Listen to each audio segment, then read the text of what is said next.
nuclear war are absolutely correct and absolutely true. And when Mairead asked me to come to speak at this event, I was delighted to do so. We're here to do a book event this evening for our poetry book from the Peace and Justice Project, but I was very keen to come and support you at this event as well. So well done to all those that have organised this, and being prepared to call out what the dangers actually are now of a further nuclear conflagration in the world. Because one did happen in 1945 at Hiroshima and then at Nagasaki. Those weapons killed 300,000 people immediately, more than 1 million over a very short period after that. And those that had survived that nuclear attack then died successive decades and decades and decades later from irreversible cancers, and the death toll went on and on and on.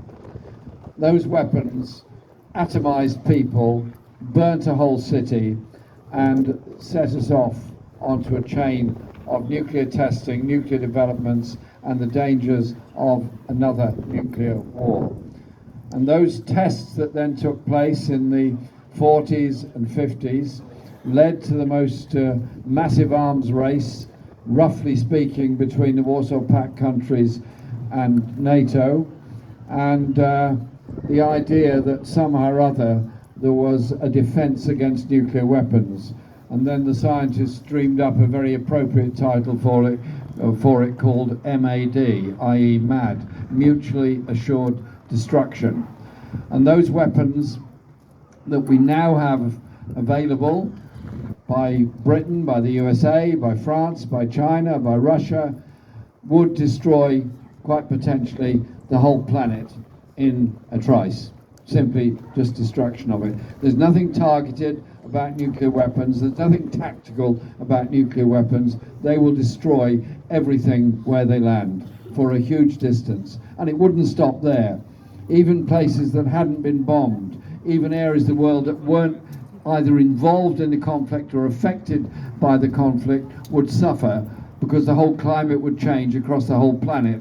We would suffer a nuclear winter with starvation, crop failure to follow for several years after that. It is the process of actually destroying all life on this planet if a nuclear war ever took place. Which is why when I was at school I joined the campaign for nuclear disarmament, and have been a member of it ever since. I joined at the age of 16, and I remain a member to this day and will always be a member of that, because I want to live in a nuclear-free world. I want to live in a world where there isn't the temptation to destroy the whole planet by any politician in pursuit of any war. But you all know what's happening now in the Ukraine. You all know that this massive build-up of NATO armaments and NATO forces, all of which have nuclear weapons available, and the nuclear weapons that are available for Russia that can also be used in this conflict. Nuclear weapons used over Ukraine would not solve anything, would not bring peace to anybody. The only peace it would bring would be the peace of the graveyard for all those millions that would die as a result of it. There is no defence against nuclear weapons, and we have to applaud those who've spent their lifetime opposing nuclear weapons and searching for peace. Those that managed to achieve the Non-Proliferation Treaty from 1968 onwards, those that